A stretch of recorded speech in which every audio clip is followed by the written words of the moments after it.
Hello, everybody. I'm Mike, And I'm Maria, and this is welcome to Talk to Alley. TalkAlley. Yes, Happy Sunday! Yes, happy Sunday, everyone. Happy third of Advent. Oh Alles yeah, Gute zum dritten Advent. We hope you're having a relaxed weekend. It's getting pretty cold right now. Yeah, the temperature's reaching below freezing point. Now, in fact, it's been snowing in some parts of the region of Germany, especially around here in the Feldberg area. yeah. It's a nice trip to visit. So, yeah. But it never snows here in our area. Yes, this is true. Yeah. So it's been a while since it snowed here, like really thick snow in Darmstadt. Probably five to until almost a decade ago. Wow, Yes. so wishful thinking that it's gonna snow here someday. Yes. Yes. Yeah. Yeah, it has its advantages and disadvantages when it's snowing, right? Really? For the traffic, if it's too much snow, a lot of traffic accidents happen. But for the kids, of course, It's fun. yeah, it's fun. Yes. Okay, so how's the Corona situation? Yeah, currently the corona situation in Austria, they are lifting almost most of their corona restrictions. If you consider the latest news, also is Germany. We are below the 400 incidences per 100,000 in the population. And this is looking good for us. Really? Yes, yeah.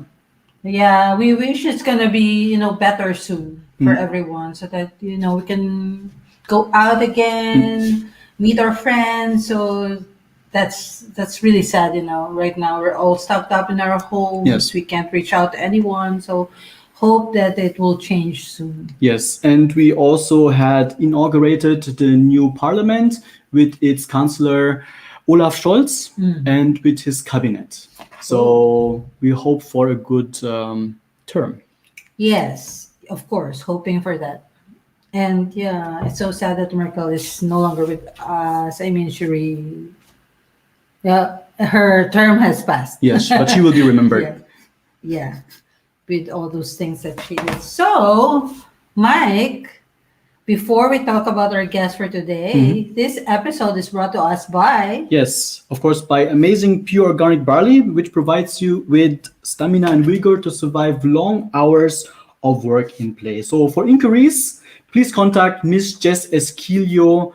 You may also email her at jess@esquilio.de for more informations. I am Maritoni Fernandez, and we are in the middle of a barley field here in Swan Hill, Australia.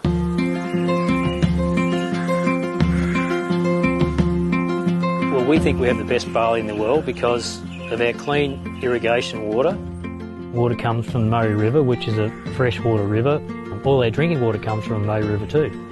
So it's full of nutrients, and also the climate is perfect for growing winter cereals. Clean, green, certified organic. Yeah, we're certified with NASA, which is one of the Australian certifications for organic. IAM Worldwide gets its barley grass powders from Herbal, which sources them from us at NutriGreen, so you're guaranteed the best barley grass powders in the world. I am truly proud to say that we are now the sole distributor in the Philippines for NutriGreen barley.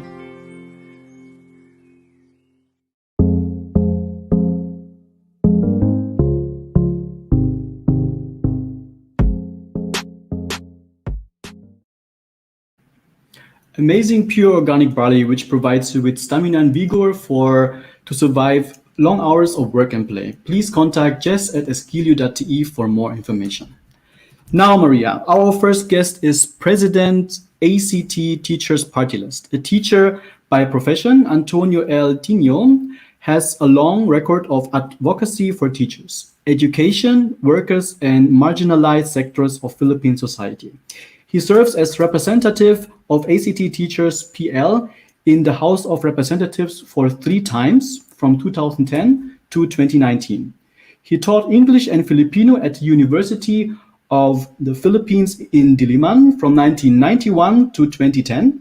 From 2002 to 2012, he served as the national chairperson of the Alliance of Concerned Teachers, ACT, leading it in its campaigns for decent and adequate salaries and benefits, trade union rights, and other issues affecting the education sector and the struggle to uphold the people's right to equality education.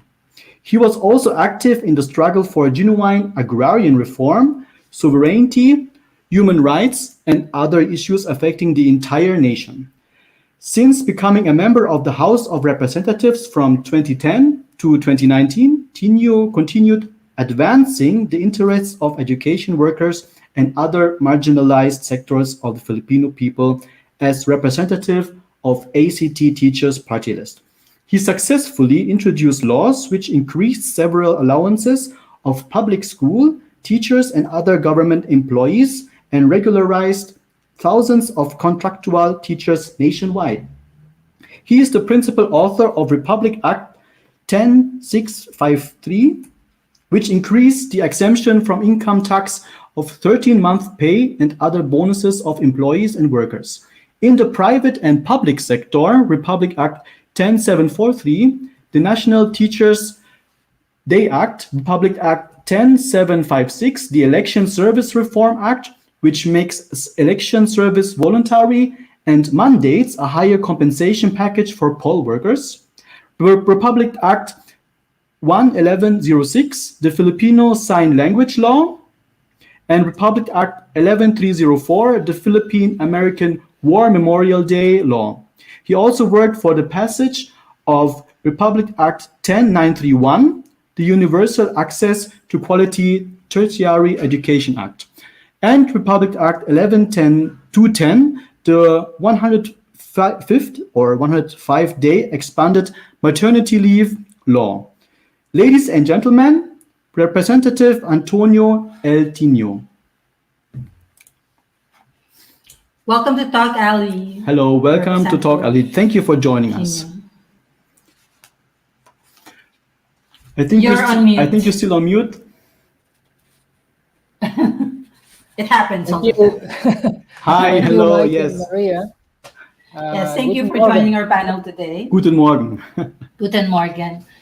And of course, to join our panel is currently taking up communications and social sciences at Mater Salvatores. She's currently the president of the Young European Network of Filipino Diaspora Austria, or YENFID Austria. She is the product of a Bicolana Zamboangueño union, born in Austria. Typical Austro-Pinay, actively involved in the Filipino community in Austria. Ladies and gentlemen, representing the youth sector, the very charming Sarah Giselle Rojas. Welcome to TalkAlley, Sarah. Hello, Sarah. Thank you for joining us. Thank you for joining us. for having me. Good afternoon to the viewers in Austria and in Europe. Good morning to the viewers all over the globe. That means you, Lola. So thank you, Michael and Maria Renker, for having me on this program. It's truly such an honor. Thank you for being with us. So next, our next guest is from Switzerland, who is currently the Human Rights Officer at the Office of the United Nations High Commissioner for Human Rights, Technical Secretariat, UN Voluntary Fund for Indigenous Peoples at the Office of the United Nations High Commissioner for Human Rights and Coordinator for Indigenous Peoples and Minorities Fellowship Programs at the Office of the UN High Commissioner for Human Rights. He is also representing Young European Network of the Filipino Diaspora and Ugnayang Bayan Switzerland. Ladies and gentlemen, Morris Flores. Welcome to TalkAlley again, Morris. Hello, Morris. Thank you for being with us. Good morning for our colleagues who are based in maybe Europe. I don't know what time is it now, or maybe afternoon for Yes, everybody. 8 p.m. in the Philippines, Morris. Oh wow! So thank you so much know. once again, Mike and Maria, for having me, and it's a Again. lovely. Yeah, we pleasure love to having you in meet your show. Antonio, Tino, and also with Sarah. Sarah, it's a pleasure to meet you here as well. And of course, last but not the least, prior to his appointment, he was a former Court of Appeals Associate Justice. He served at the second highest judicial court in the Philippines for more than a decade. His expertise is on litigation and corporate law, legal ethics, labor laws, and social legislation. He also previously served as consultant at the House of Representatives and the Office of Taguig City Mayor and board director member of the Philippine National Oil Company. He is currently a faculty member of his alma mater, the San Beda College of Law, where he was a consistent full scholar and graduated among the top of his class. Wow. He is the current president and board of trustees member of the San Beda Law Alumni Association and the recipient of the Most Outstanding Biden for 2007. Ladies and gentlemen, chairperson of the Commission on Filipinos Overseas Secretary Francisco P. Acosta. Thank you very Hello. much, Maria, for that very kind introduction. We It are was, wow, really what an honored. accomplishment, sir. We're really honored to be joining you this day. Yep. You know. Thank you for very much. joining us. So, So, Maria, we are living in an historic crisis. The COVID-19 pandemic has disrupted every aspects of our lives. So we all felt it and we are still feeling it. yes, we are. Even before the onset of the crisis, the social and economic integration of young people was an ongoing challenge. That's right, Mike. Now, unless urgent action is taken, young people are likely to suffer severe and long-lasting impacts from the pandemic. It also affected the OFWs, yeah, which is very prevalent in the Philippines. There's a lot of OFWs in our country. Yes. Also, a lot of our OFWs were greatly affected, especially the frontliners, which caused hundreds of deaths, job loss, which also affected their mental health. Secretary Acosta, what are the challenges that OFWs are facing now, and you feel that should be given immediate attention? Well, the challenge is number one is, it's Christmas time and it's vacation time. And our kababayans look forward to this season for them to visit their families. Fortunately, the COVID-19 infection is now at its lowest. No, I think yes. For the past few days, we have a little over 300 nationwide. It's a all-time low, and we are the whole country is now on alert level 2. No, alert Okay. level 2. In short, the restrictions have been laxed, and if you come here, you'll see that it's almost normal. No, uh, That is good to hear. Yes. yes, and the only sad thing about it is that the traffic is also normal. It's now getting very heavy, very heavy Oh, because everybody is coming out, and everybody business is now steadily but very fast growing.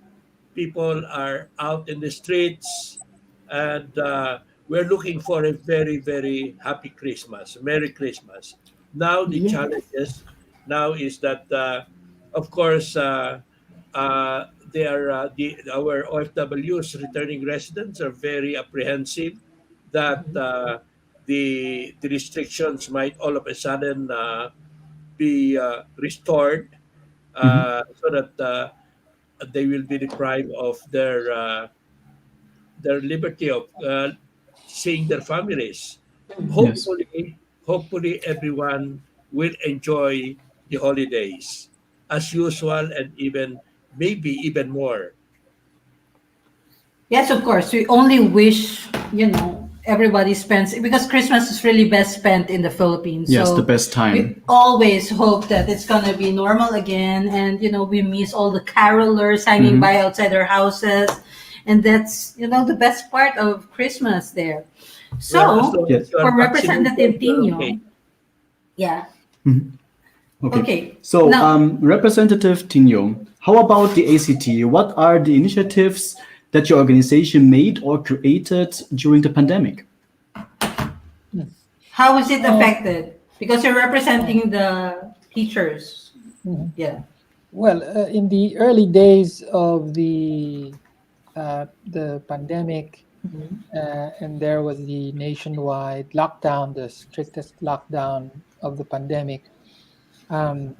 The concerns were, of course, the schools were shut down, and our organization was concerned with making sure that our members, the our union members, were their needs were being met.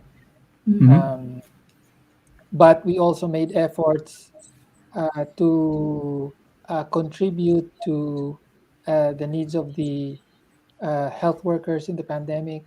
So providing for very the limited supplies of personal protective equipment like face masks and so on, providing food aid to communities that suddenly had no sources of income because of the sudden lockdown. So those Yes. were the early days. Um, but now our advocacy in Alliance of Concerned Teachers is focused on a safe return to classrooms for students and teachers. The Philippines is one of the last, if not the last country in the world to resume face-to-face classes. Yeah. No, so after almost 2 years of the pandemic, it's only within the past month or so that a small fraction of schools have reopened their doors and welcomed actual, the physical presence of teachers and students in classrooms. We have around 48,000 um, elementary and high schools in the Philippines, and right now, the reopening for face-to-face classes is being pilot tested in a little over just 200 200 schools. Okay. So our concern is that the current modes that are being used to deliver education, namely so-called distance learning modes or blended modes of learning, combining, learning through the internet or with the use of TV and radio, as well as with printed materials that are distributed to the students. These are not enough, to ensure quality education, and a lot of what they call learning loss is happening. Students, especially in the younger years, are not really learning the basic skills of reading, writing, counting, and so on. So we have heard about the concerns in terms of e-learning, going back to face-to-face learning there in the Philippines. Yes. Now we will see the difference from Sarah, because Sarah is based here in Austria. Hello, Sarah. Hi. So Sarah here is from the Young Feet organization, Young which is a generation. counterpart of EdFeed. Yes. They're the youth representatives of EdFeed. So Sarah, how are you adapting to the new normal? You've heard about the side from Secretary Acosta and Representative Tino. So how about here in Europe? I have to be honest, I actually struggled quite a bit to adjust to that new normal during the first lockdown because it was a total switch. I mean, online classes were really hard because you had to manage your own time. And speaking from experience and from what I've heard from my classmates and friends, it was really such a struggle. But our school provided services that would help us adjust to the new schedule, adjust to the new agenda and everything. So it's getting better, and I think it's okay now. That's good to hear. So you would definitely give a double thumbs up for the educational system in Austria. Yes, definitely, Yes. definitely. Is it also the same in Austria? For us here, shutting down the educational system would be really the last instance before we Yes, shut down the correct. whole Yeah. industry.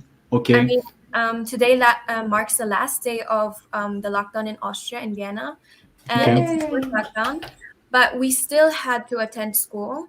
Okay. even though there was a lockdown. So yes, Mm. they did not shut down schools because they think it is vital for us, and it is harder even on younger kids to adjust to that, and for their parents. So yes. Okay. Okay. Thank you for that, Sarah. Morse, you represent the Young European Network of Philippine Diaspora, and recently you had a webinar. Could you tell us more about it? Indeed. Maria and Mike, thanks very much. It was the U-Lead program. It's Youth in Leadership. That is under the auspices, in fact, of the Commission on Philippine Overseas. So this is a joint collaboration between NFEED and the Commission on Philippine Overseas. It's a 2 weeks training program for our Philippine youth diaspora. And the idea is that to ensure that they are linked with their communities in the Philippines. And it's incredible because they actually talk about motherland, and for these young people, and for us, who is listening and who are based also abroad. And it's incredible that young people are very cognizant that they do have a motherland. And but the Stoics training program is a training program that has been rolling out for a while now, but it has to be readapted and somehow redesigned by CFO. They also went online last year. And the idea now for us in Europe is we would also like to ensure that we can also roll out this program in our side of the world. We were planning to do that in 2019, but in the end we couldn't do it. But we are very excited to ensure that that we can pilot this program in Europe. So NFID will be living that, and the most important beneficiaries would be our young people, ENFID. So Of course. that's what we had. Yeah. Thank you for that, Morse. To Secretary Acosta. Of course, this has taken us, this pandemic has taken us by surprise. Sir, what are the steps being made by the Commission for Filipinos Overseas for the Filipino youth and OFWs immigrants in adapting to the new normal? Well, in the first place, we have to distinguish between our job as CFO, Commission Filipinos Overseas, and the job Yes. of uh, the Department of Labor of the Philippines that takes Yes. care of the OFWs, no, or the Yes. contract workers. As we know, our diaspora is very diverse and broad, and it is classified into those who are abroad because of their contract to work, and those who are abroad for other reasons. For example, permanent migration, reunification with families, uh, those who are abroad because of the exchange program, because of exchange program, or because of au pair, or otherwise because they are there for permanent residency uh, for reasons other than work or related or tied up to work, no? Because a contract worker is abroad during the term of their contract. But if but many of you, like perhaps you are there, no longer because of your contract, but because you have more or less acquired some residency right to stay there. But anyway, uh, having said that, uh, we are more concerned on Filipinos who are migrants to other countries. And as I understand, our primary concern now is how to how to connect and engage with our youth, or the children of Filipinos abroad. No, well, in the first place, we have to really connect and communicate on a permanent basis with the parents. And through the parents, we also connect with the children, the second, the third generation of Filipinos, so that we will not lose connection with them. No? Filipinos of our heritage, yung mga kababayan natin, no? Mhm. Yun po ang concern namin.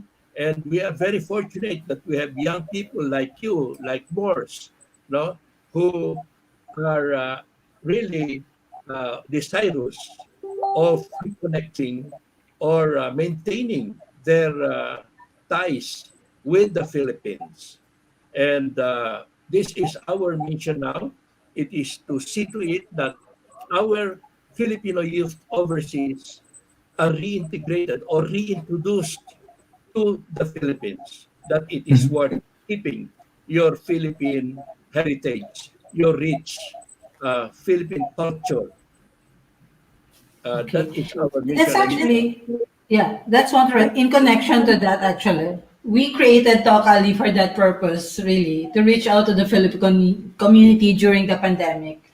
And we didn't want to lose that connection as well. That's why we created TalkAlley. So thank you for reminding us, Secretary Acosta. now, Recently, yeah. yeah, Yes, sir. actually, we are very appreciative of media personalities, no, like you, because you provide us that connection Yes. with our, especially during this time of pandemic.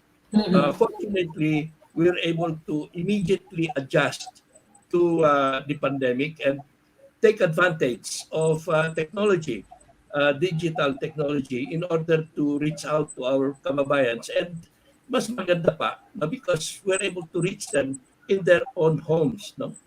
So our reach is more broad, no, because of technology. So, okay. So, thank you for that, Secretary Acosta. Recently, the education system has faced an unprecedented health crisis that has shaken up its foundation.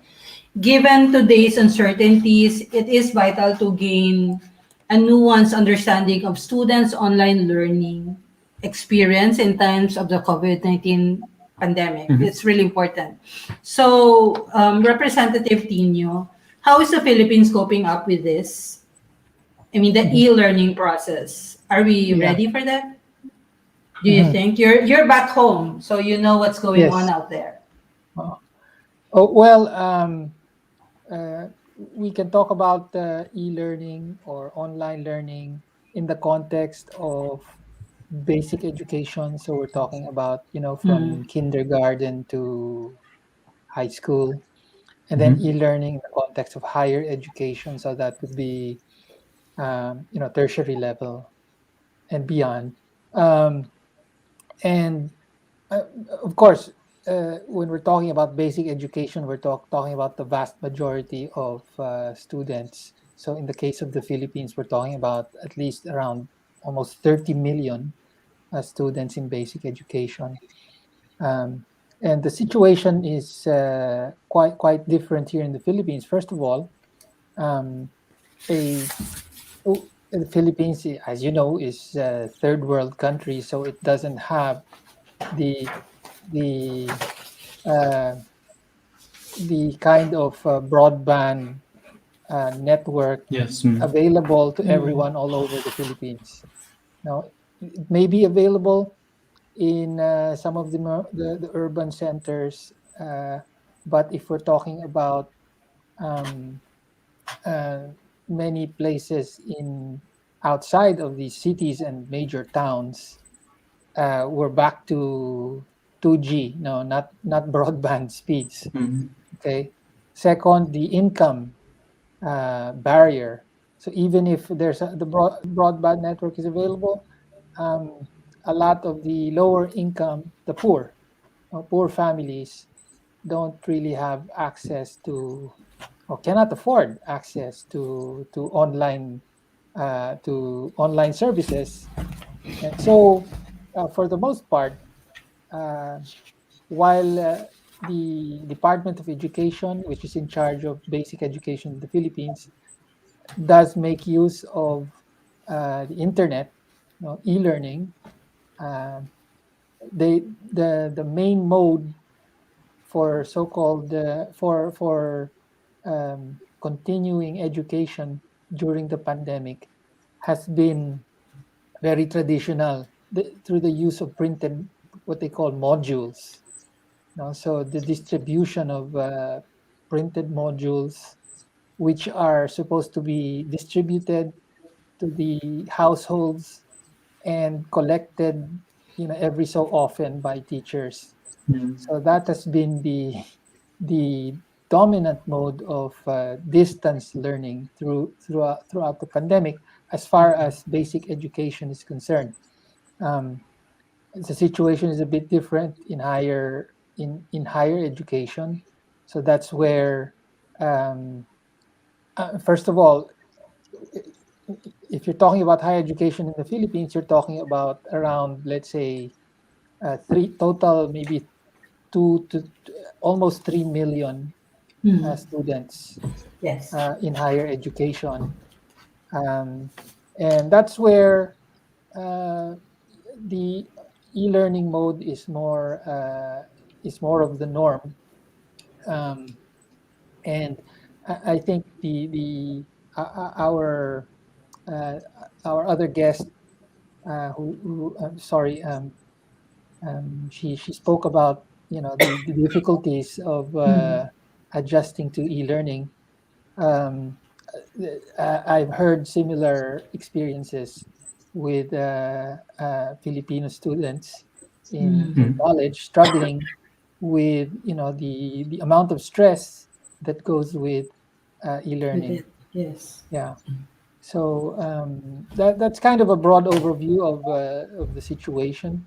Now, our one of our major concerns is that, as I said earlier, one of the um, defining and unfortunate characteristics of the pandemic response of the government has been to shut down the schools.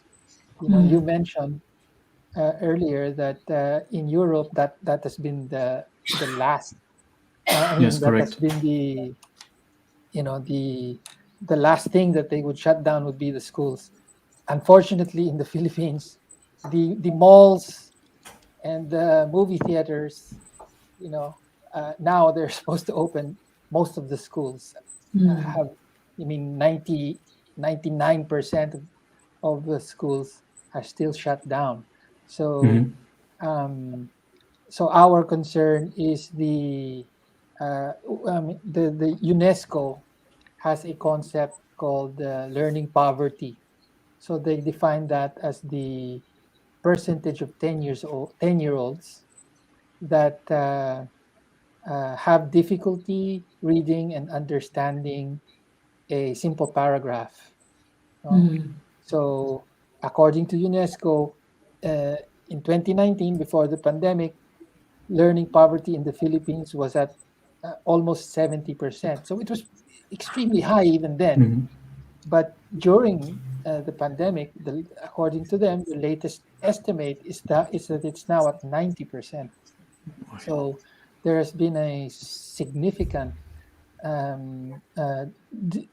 worsening of learning poverty uh, during the pandemic, given that face-to-face instruction has not been allowed to happen, especially for the younger school children.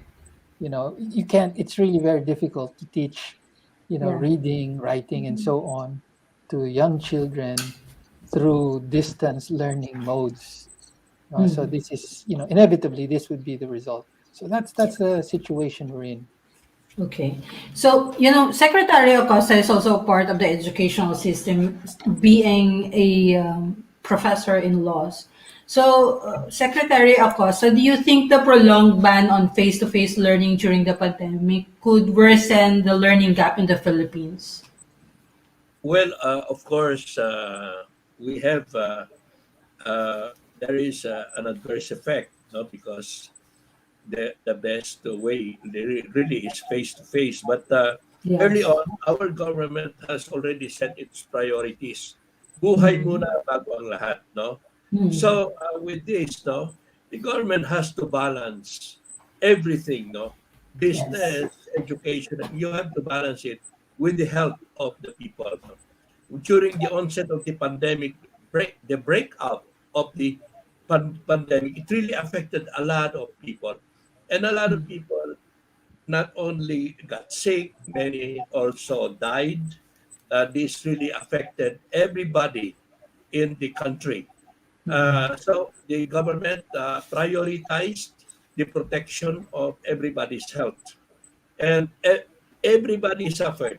Business suffered, education suffered, but this is what much I can say because I'm also a grandfather. I have children who are in the elementary level and children in the college level. The children are the most resilient in the community. They really adjust. No?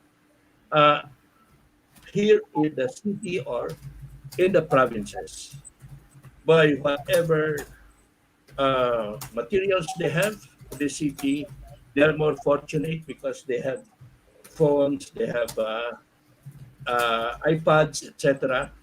In the provinces, they make do with transistor radios and tablets. And from my limited information of children studying in the provinces, they're also coping well, considering the situation. You know. Uh, we are we're now really picking up. Our Yes. Secretary of Education has just announced that they have already decided to open up all schools in January. uh, In It's good to January, hear. Yeah. yes. That So, is the wow. announcement of Secretary Briones. Uh, well, we have a lot of pilot schools now having face to face. Now that pilot schools, fortunately, will not have to last Mhm. long because January is just next month, and Yes. we'll have face to face education already. Wow. That's a lot in the hands of Secretary Briones right now, preparing for a face-to-face, Yeah. learning soon. So, for Sarah, Yes, Sarah, being a student, which is more effective for you, face to face or e learning? What do you think are the pros and cons? and how privileged are the Filipino immigrants here in Europe? So for me personally, I prefer the face-to-face learning Yes. because I only had distance learning for about a month, but I was already over it, honestly. Most of my friends were as well because we struggled with lack of motivation and a lot also struggled with mental health issues, which I don't think a lot of people talk about. Being confined in their home, not being able to do much, not going out, really took a toll on their mental health. And I think those emotional scars don't heal as fast as like external ones that you can just put a like band-aid on, it's things that we don't talk about. So we really struggled with that, and that's why I really prefer face to face. I also don't think I can really soak up the information through a screen and really learn the subject, really understand it, which is why I really think that we are privileged here in Austria, that we don't have any lack of electronic devices here. It's all provided for free, which is amazing. And that's why I find it so sad that it's not the same in the provinces in the Philippines. And that's why I think we should, like, face to face is really the best solution here. Yeah. Okay. So, Yes, thank you for your opinion, thank you Sarah. for, yeah. Here in Germany, how are German schools preparing? We are experiencing the fourth wave, some say even the fifth wave of the pandemic. Cases are slowly sinking. Yeah, thank God to the Christmas season. The number of deaths are don't stop, yeah, but schools are still conducting face-to-face learning. At the moment, schools are still encouraged to regularly air their rooms during this cold season. Is of course a bit hard to do, but we have to do that. Yes. We already gave our son a blanket with, so the kids are allowed to bring it if they're feeling cold or wear the jackets. According to COVID measures in place. Yeah. Now in winter, this means that children sit in warm jackets. hats and gloves, they are asked to bring blankets as well. Yeah. That's right, Mike. The government has allotted money for schools in a digital pact. That's what they did here. So they allotted budget. It was launched even before the pandemic. They were already contemplating of e-learning, but the budget has now been increased to 5 billion euros. Locally, this really helped. As an example, for the small town of Calao in the state of Brandenburg shows, their school in town bought laptops worth 28,000 euros shortly before the summer holidays. Back home, I have read this from the news, like Mayor Vico Soto had similar programs for the teachers, which the LGO Pasig provided laptops for their needs, for the teachers and the students. Yes, and in 2020, the US government, through the United States Agency for International Development, USAID, turned over 150 laptop computers, printers, projectors, and 80 sets of learning materials to the Department of Education on Tuesday, October 6th, as part of the United States' ongoing commitment to support the Philippine government's basic education learning community plan amid the COVID-19 pandemic. Our youth is not only tackling the pandemic here in Germany, but also the weather conditions too. What are the things that greatly affected the youth OFWs, and what are the programs of Ugnayan Bayan, Yenfid, during the pandemic that has helped ease the problems, Morse?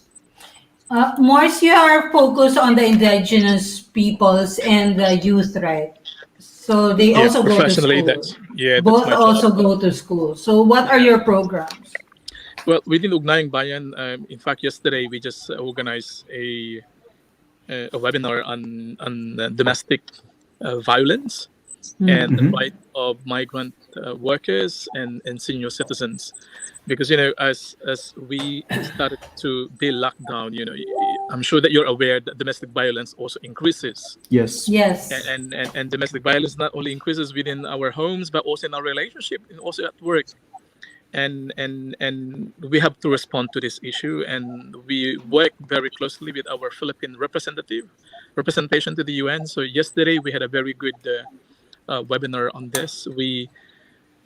We have collaborated as well with relevant Swiss authorities so that they can provide practical tips, on how to deal with domestic violence, including sexual harassment, for example, at work and also at school. And we also look at what are actions we can do to also provide support to our senior citizens, because in Switzerland we have a huge number of senior citizens here, and in addition to our students, our senior citizens are also one of the most impacted, because then they cannot leave their houses, and they're alone, for example, and many of them are not working anymore. So mentally and physically and emotionally, it's very difficult for them. So we also collaborated, for example, with a very specific NGO called ADEJ to provide information and support to our elders. So those are basic activities that we have carried out very recently. But most importantly, just a couple of months ago, we have a series of webinars. For example, we call it town hall meetings in Switzerland.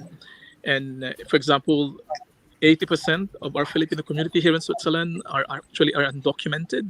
So when the rollout of vaccines, of course, vaccine is available to everybody, but if you are a citizen, and if you are non-citizen, and worse, if you are undocumented, it's very difficult to have access. So what we have done is we also tried to look at where are the entry points for undocumented Filipinos so that they can have access to vaccine. And we work closely with Red Cross Switzerland, for example, because the problem is with the government vaccine, you need to show documents. And of course, alam mo na, pag wala kang document, then you won't be able to access.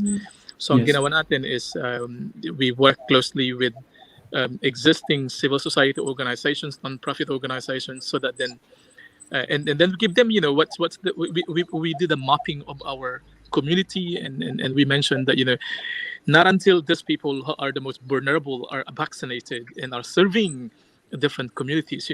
What we're trying to do, vaccine, the vaccine that we're giving to those who have documents, it wouldn't be um, it wouldn't be totally a positive aspect, because then there are certain parts of the population that doesn't have vaccination. So nalaman nila yun, and we also work with parliamentarians so that then they know that kasi itong mga vaccination drive na to, there should be a political will. So we work very closely with some members of parliament at the local and also at the national level. So yung collaboration natin, it has to be different front. We work closely with our Philippine representation, our government, Philippine mission. We work closely with civil society organization, and we also work with the parliament, local and at the national level. Yes. Okay. So thank you, Morse. Same question goes for Representative Tino. Sorry. Yes, they mentioned about the programs that they have, the Ugnayan Bayan Indian Feed to their members, and of course the people that they like, the indigenous people, which is more focused on. So how about for the teachers and for the youth as well? How about the vaccination process? How are the programs for this being brought out in the Philippines? Well, of course, the government has an ongoing rollout of vaccination, and at least in the densely populated regions of the Philippines, including where I am, the National Capital Region, according to the government, they reached the target, 90% or greater of the target population in terms of double vaccination. But overall, in the Philippines, I believe we're at under 30%, under 40%. Sorry, vaccinated population. So a population of 110 million, and around I think 90 million are eligible for vaccines. So only around 40% or so have been double vaccinated. So that's the status of vaccination in the Philippines currently. So there's still a long way to go to vaccinate everyone that has to be vaccinated. For our part, we do what we can of course, to disseminate scientific information on vaccination. There's it's not as bad as in at least what we hear about in media in some other countries, but here there are also certain groups and individuals that don't believe in vaccination. So as an organization of educators, we do our part to campaign on the need for vaccination as an important tool in combating the pandemic. That's great. Yeah, of course. It's also our social responsibility to tell everyone and educate them why vaccination is very important. We're talking about lives. So, for Secretary Acosta, we've heard from Sarah about the mental health of the youth and how it is being affected. It also goes the same to a lot of OFWs. We have heard of cases of them, jumping to their deaths because they can no longer handle it, being infected with COVID. The fear was there, especially they're so far away from home. So these are the people that you're reaching out also for CFO. Yes, Maria. Yeah. Mental health is really a big problem Mhm. during the pandemic, and everyone in government is aware of it, and Yeah. everyone is uh, cooperating in order that the effects will be minimized, and people who will be affected are also comforted somehow. No, but of course, mental health is a different kind of illness. No, Yes. it is.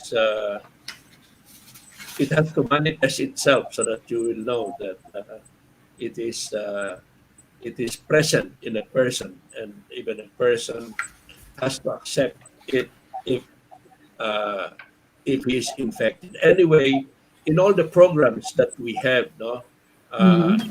the Commission Filipinos Overseas, the Philippine Overseas Administration, the Department of Foreign Affairs, and those agencies who are involved in the uh, protection and the promotion of the welfare of overseas Filipinos, they are well aware of Mm. the health issues concerned.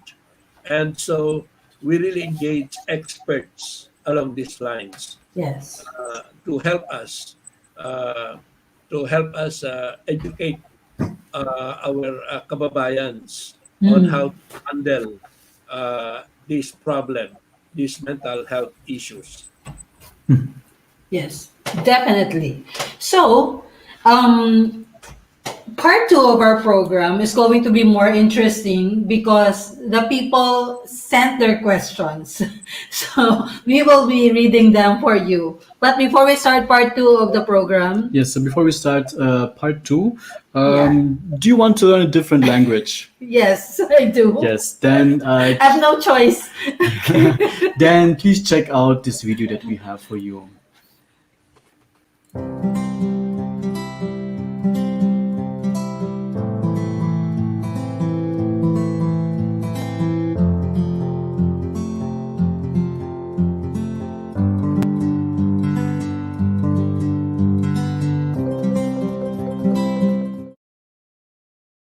Okay, for those who are interested, you may check the ad on TalkAlley page as well.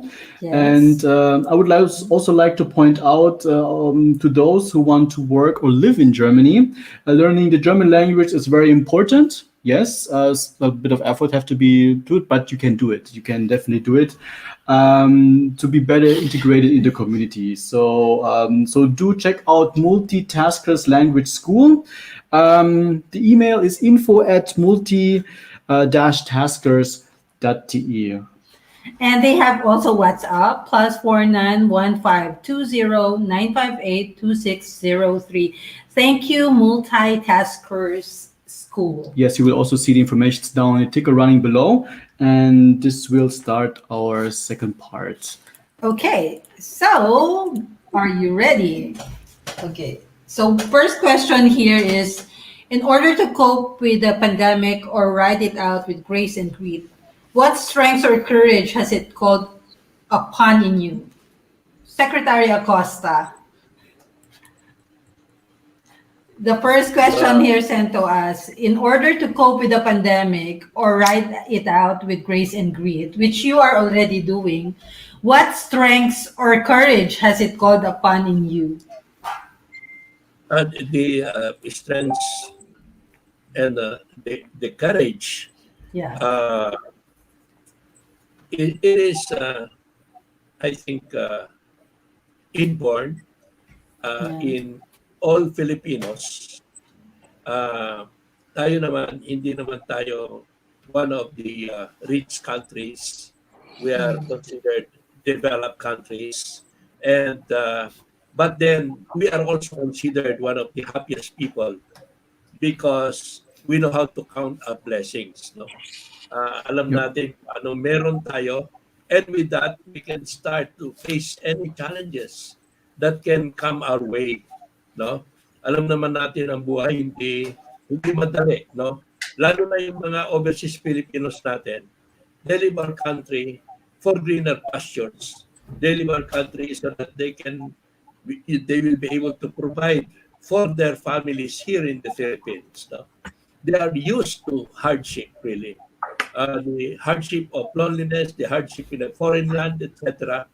But what inspires them is that they have the love of family, and Yeah. that's what keeps them going, no? Mm-hmm. And that's Yeah. what makes them eventually succeed in whatever undertakings they have and wherever they are. And we salute them and consider them as our heroes, ang ating bagong bayani, no? And even the lifeblood of our country, because with their remittances, they have provided enough financial help to their Mm-hmm. families, but not only their families, but to the country itself. No, we were Mm. able to weather inflation and other financial international difficulties because also of the remittances of our overseas Filipinos. There's a question here for, thank you for that, Secretary Acosta. There's a question here for Representative Tino. How should we tackle inequalities in education for young people from early years through employment? The government has to play has to step up in order to ensure that the right to education of Filipino youth, especially from the poor, the many poor families in the Philippines, are provided for. We were talking earlier about the problems with distance learning during the pandemic. Mm. So, um, I mean, it, it became quite clear that um, children from middle income and higher income families, could have an advantage and could cope better with distance learning.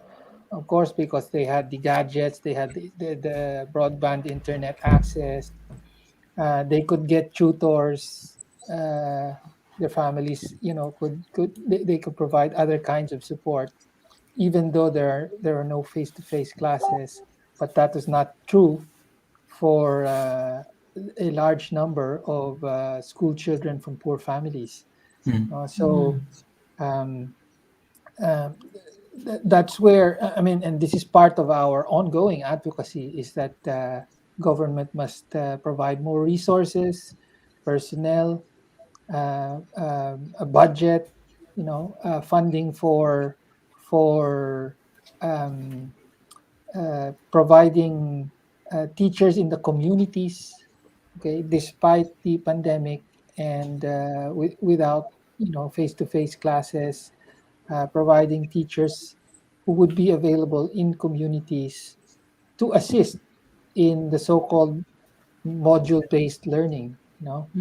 Um, uh, you know, um, uh, Parents from lower income families themselves could not be expected to act as teachers, especially if they themselves have not In been education, able uh, to receive formal enough education. education Yeah. Mm. in their own time. Mm. So that's part of our advocacy, is for government to provide the support and resources in order to um, address the gaps in education, especially for the poor. Um, so Yeah. Thank you for that. Well, that was a question. So here, another question is, what can we learn from foreign approaches to education and youth services? Morse, please. Yeah, but before, maybe I would like to respond to the earlier question because I'm also very interested to that. Mhm. Okay. Yes, Uh, please. I think kasi yung COVID, we are not impacted the same sa Pilipinas eh. Um, Kaya yung response natin dapat hindi rin pare-parehas. There are certain populations within the country, certain communities are much more impacted than others.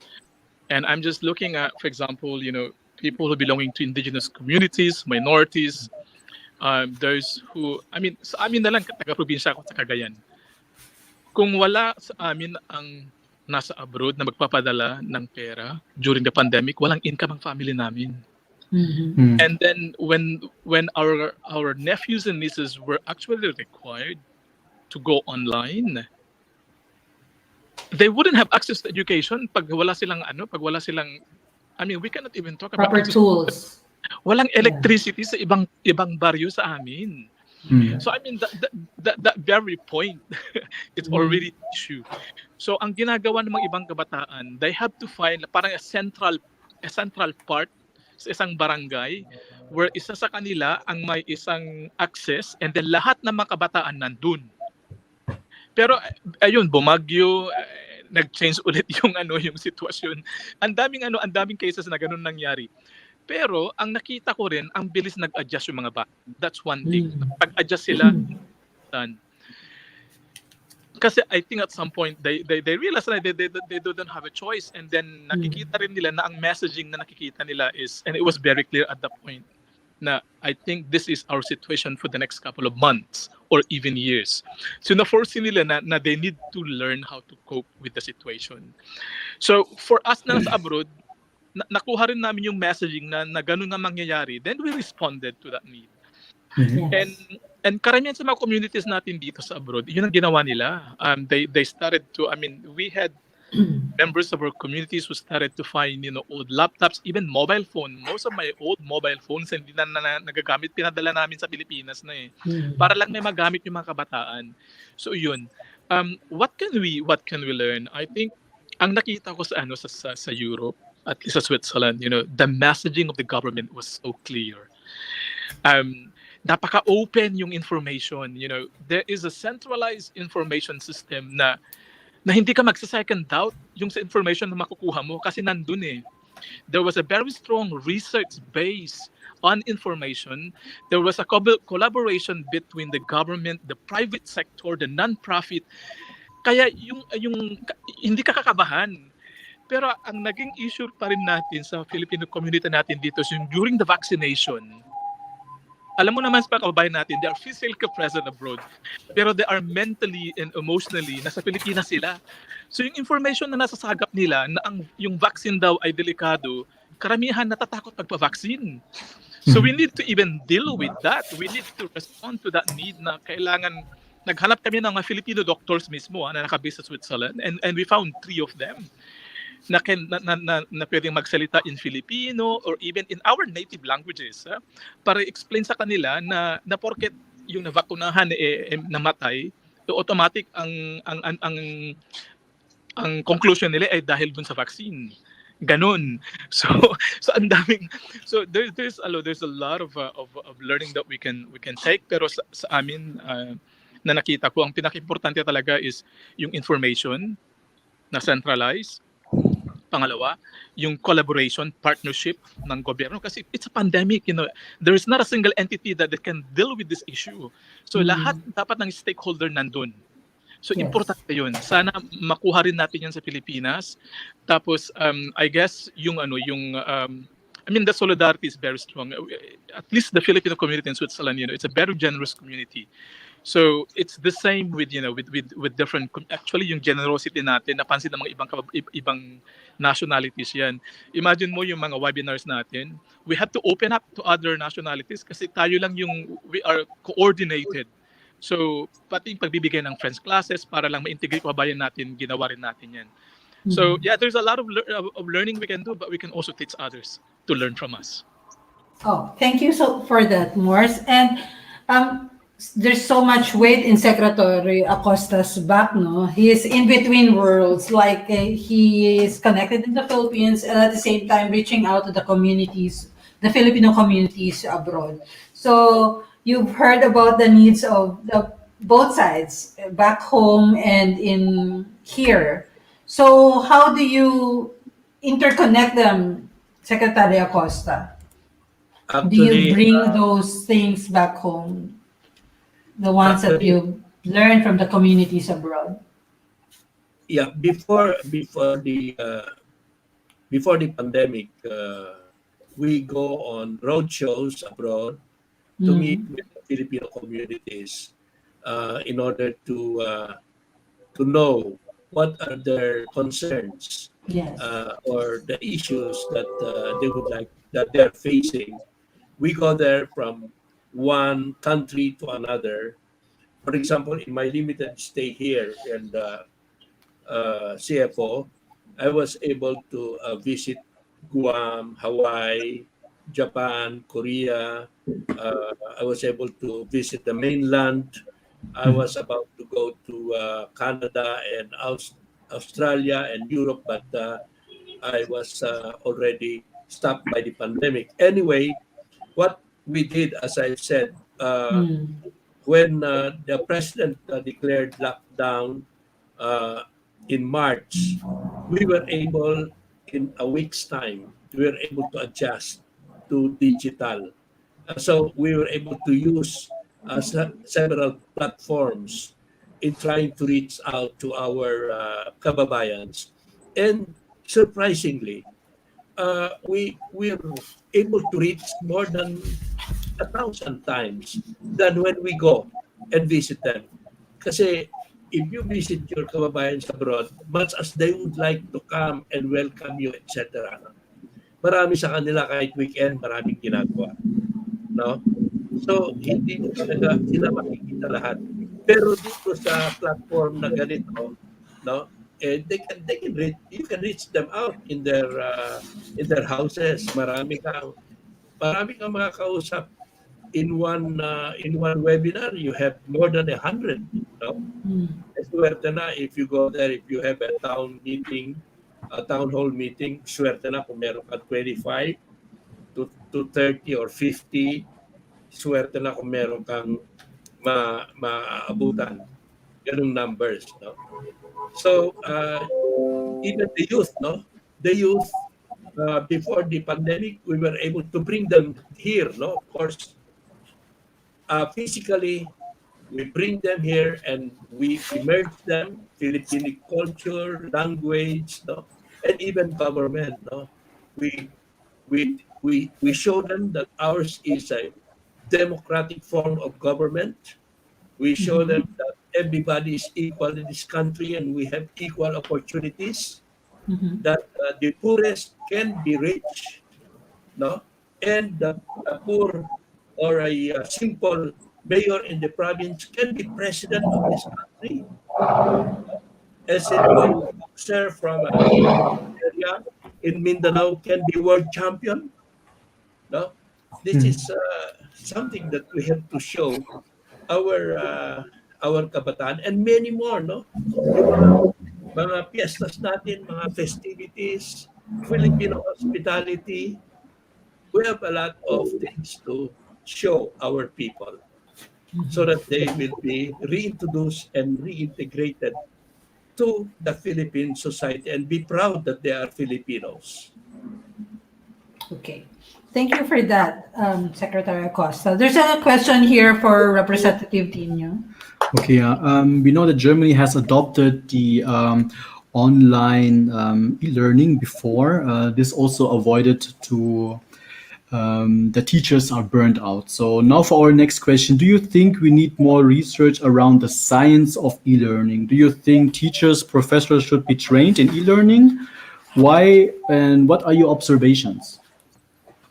Um, uh, yes, I think there should be more um, research done on e-learning, Mhm. on the effectiveness of e-learning, on the both on the effects, both on students as well as teachers, um, and definitely it should become a part of teacher training.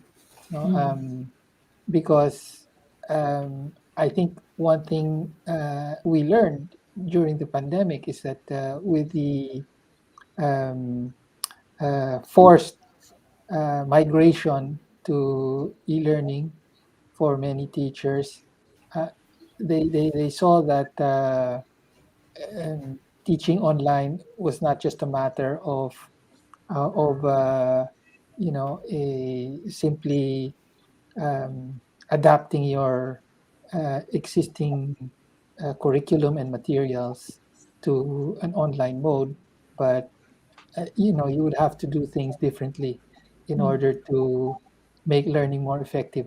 So that should be integrated into learning, into training, into teacher training. And also, um, we conducted some surveys on of teachers, students, as well as family, regarding what they thought about uh, online modes of teaching and learning.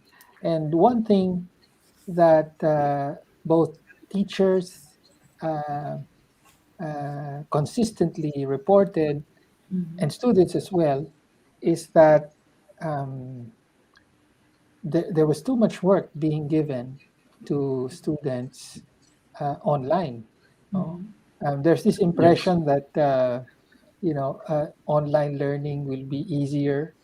There would be less work than compared to face-to-face learning. But many reported that it's actually the opposite, that there was a lot more work to be done, both by teachers as well as by the students. So I think um, uh, research should also be done in this regard, and this should be taken into consideration by administrators.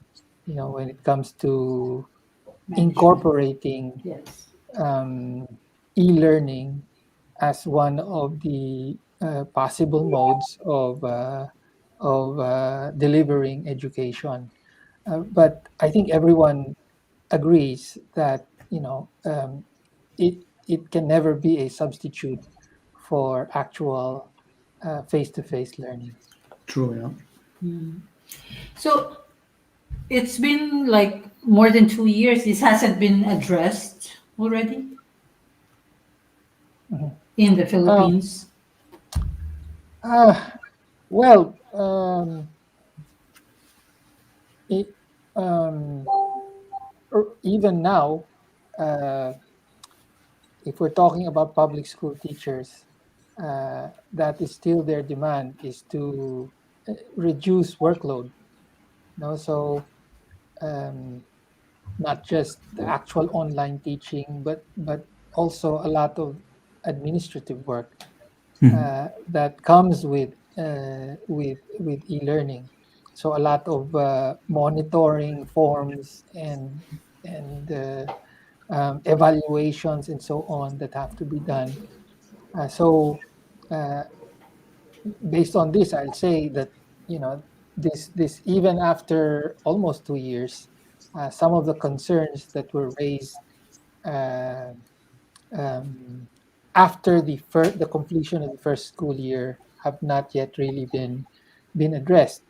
Um, Students, as far as I know, students still uh, uh, raised issues about stress and anxiety related to e-learning. So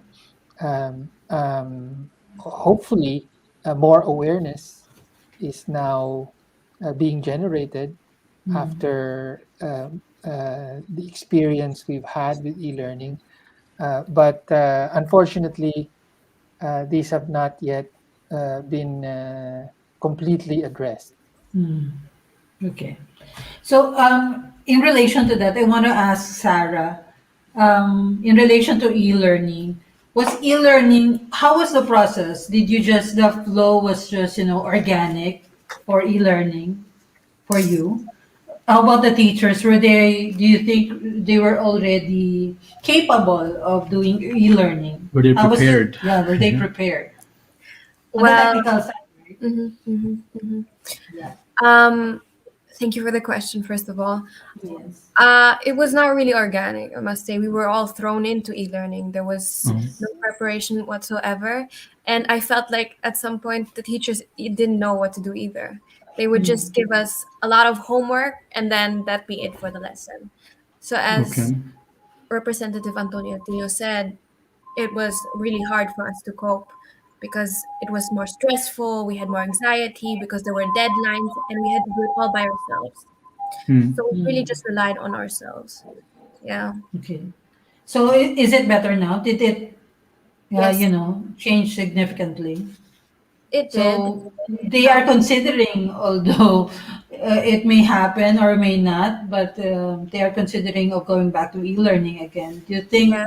the process also went smoothly later on Well, on the side of the educators? I think they are How learning what were the changes? Yeah. um the older teachers Oh.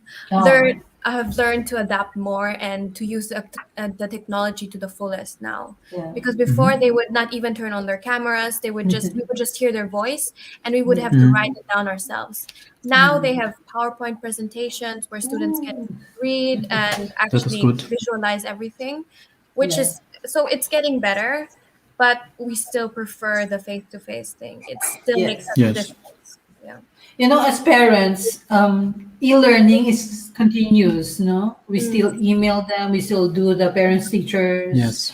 meetings online. So it's not going to stop actually because we're Yes. not allowed to be in school anymore. So we Yeah. only talk to the educators online. So teachers learning the technology should, I think, be it's a burden. It's an added load for them, but it has to be addressed, right? They need to be trained Hmm. for that.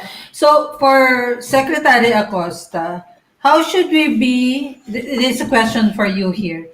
How should we be actively empowering and believing in families during the pandemic for the families of OFWs, especially? Well, the family is always our what we call this, our ultimate support. No? Yes. Ultimate support in any given situation, and especially in crisis. No, during crisis, it is the family that will keep you up, the family that will pick you up when you stumble and fall. No, it's always the family. No? And it provides you everything. No? The family provides you everything. It provides you the psychological, the emotional, and of course, the material support that is much needed. As it has been said, John Donne has said, no one is an island sufficient unto himself. The family is our first support. Yes. Yes. I agree. Definitely. Yes. We're Agree all as well. always interconnected, no? The Filipinos. No matter where you are, you're still involved with what's going on in the country because that's how we are. We are always connected to our roots. The OFWs, especially, they send everything back home. So what happens in the Philippines affects them abroad as well. Yes. So that is right. We should give value to our families, no, regardless what we're doing or where we are right now. So there's so many questions here, but yeah, we have limited time. And so for our final question, Yes. Mike, To state our final question, if the pandemic has come to teach you an important lesson, what do you imagine it might be? let's start with Sarah. Yes, let's start with you, Sarah. Um, I'd like to say two things. So it's taught me patience, and that I should always stay positive. Patience because this situation is only now. It's not going to be forever. And positivity is because there will be an end to the situation. And I think what helped was praying a lot. My family and me have actually been praying the rosary every night online. Um, we have a group, a fam bam group, and we have a Facebook group, and there we pray and sing, and it's really helped me through these hard times. Okay. Yes. Thank you, Sarah. And Yes. for Representative Tino. Well, I think an important lesson for me in the pandemic has been to highlight the importance of maintaining um, solidarity um, in in standing up for rights during the pandemic. This has been important for our organization, the Alliance of Concerned Teachers, as well as for many others, especially since, as far as we see it, and I think many people would agree, there have been a lot of gaps and limitations in the government's response to the pandemic, whether it be, the emphasis on a militaristic response, prioritizing the police and military as the frontliners of the government's pandemic response. The the lack of availability of testing, for the general public. The lack of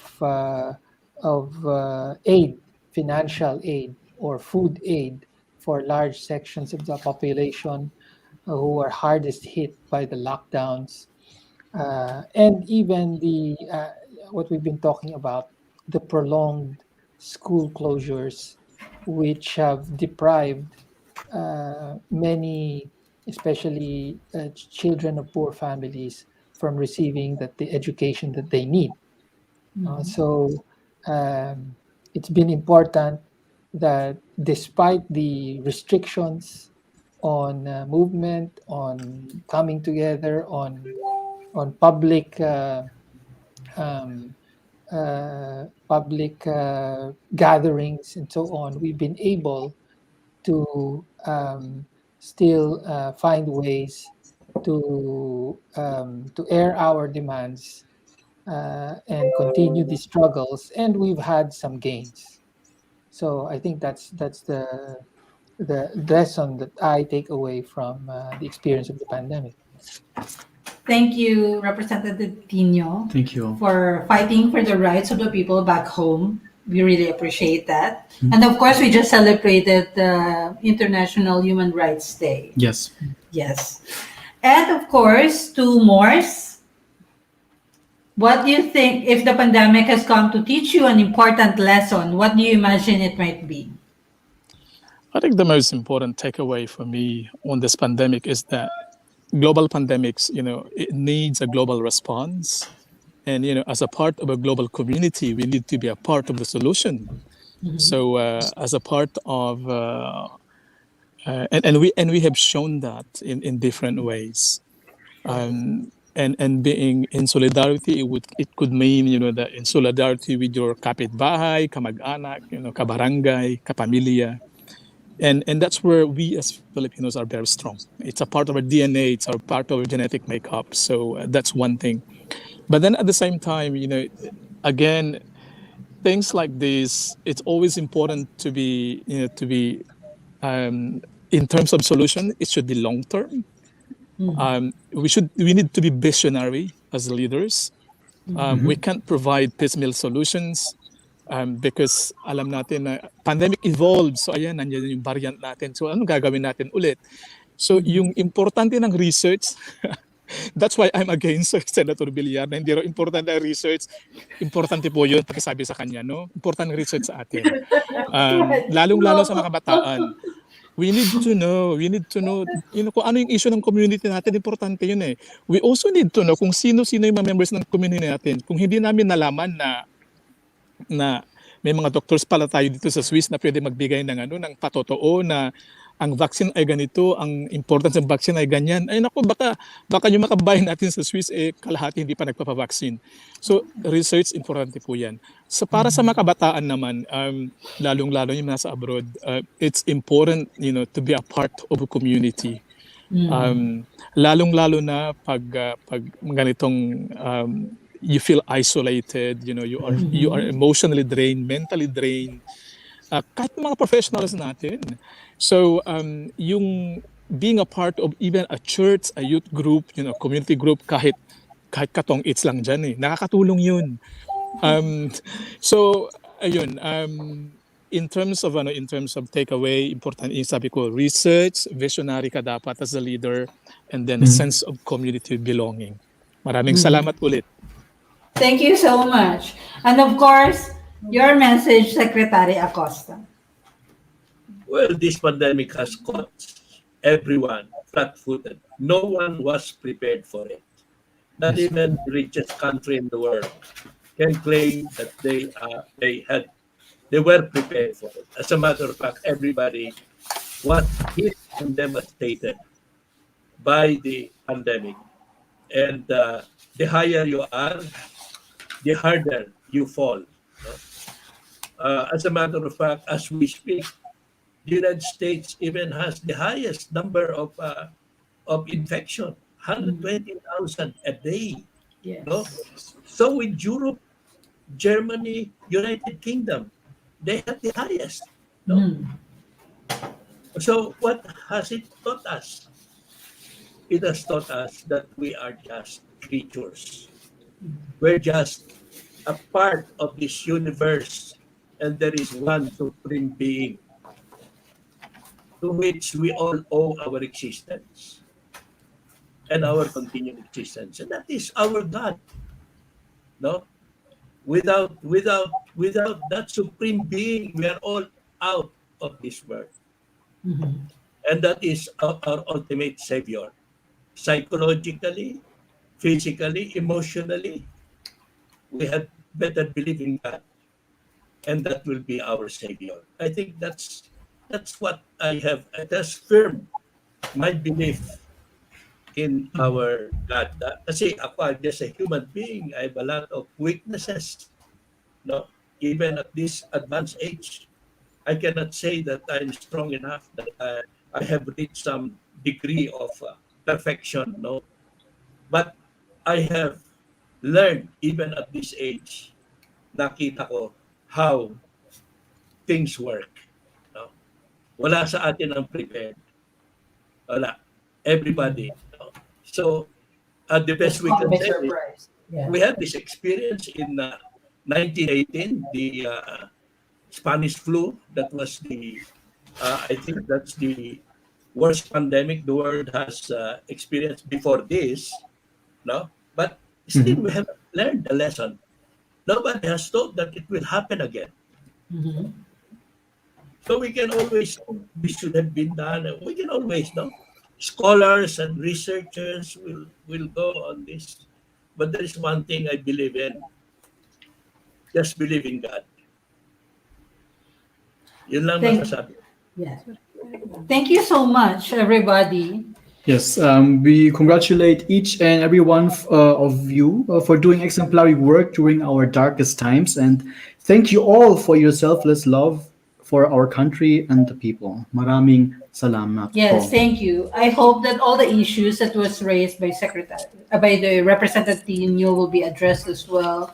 As same with Morse and Sarah, and of course we thank Secretary Acosta as well for his input, and we've learned so much now. And we also know now what their work or Yes. the commission for OFWs. We know what his task now in connecting the communities here, back here and abroad where we are right now. So it's really good that they are reaching out to all the communities worldwide.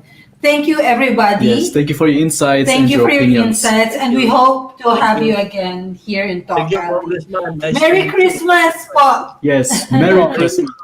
Thanks to you. Merry Christmas. Thank you, everyone. Maraming salamat. Thanks for this Thank you, platform. It's Marge. very helpful. Commissioner, sige po. Again. Maraming salamat. Thank Sarah, you. Thank Morse. you, Commissioner Maria Acosta. Maria, thank you. Maraming salamat, Sarah. Thank you.